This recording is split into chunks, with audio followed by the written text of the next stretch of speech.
Hi, I'm John Harris. Time now to turn the tables with Candy Crowley of CNN. Candy, the fallout from the Delaware race, Christine O'Donnell's big victory there continues.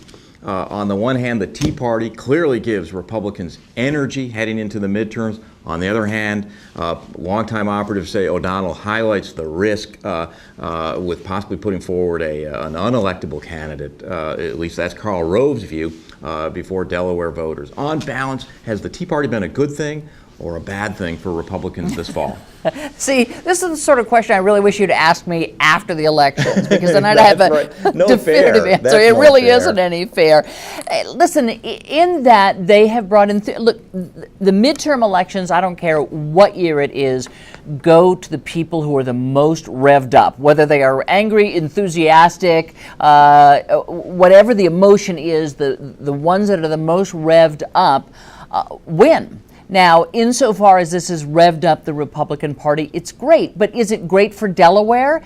Not so much, probably. But we'll look. I mean, you and I sat around, or at least I sat around saying, oh, Mike Castle, he's the most popular Republican, probably the most popular politician in Delaware. No way she's going to beat him, and she beat him.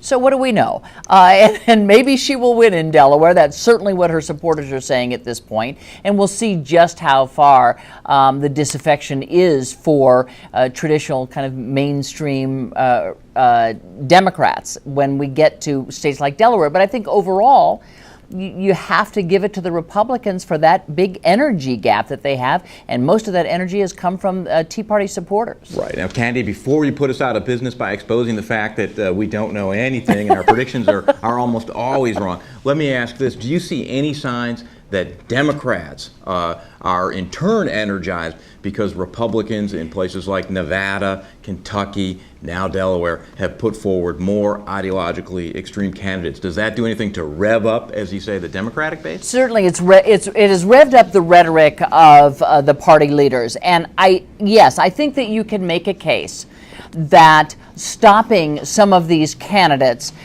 will become sort of a rallying cry for the president, for others in states in their individual races, saying, is this really who you want to take over? Here's this extreme position, or here's that extreme position. Is this really what you want? So yes, I think it gives them more fodder.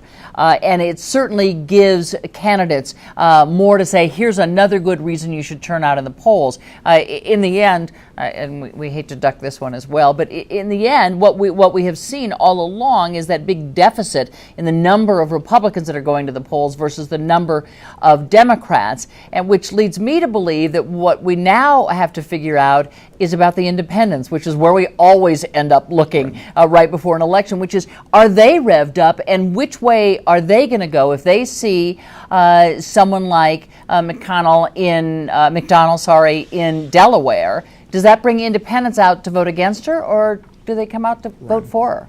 All right, now let's rev up interest for State of the Union on Sunday. What do you have in store?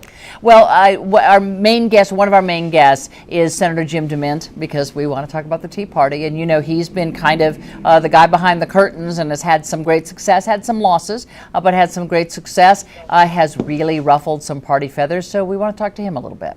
Very good. Thanks very much, Candy. See you soon. Thank you. Already.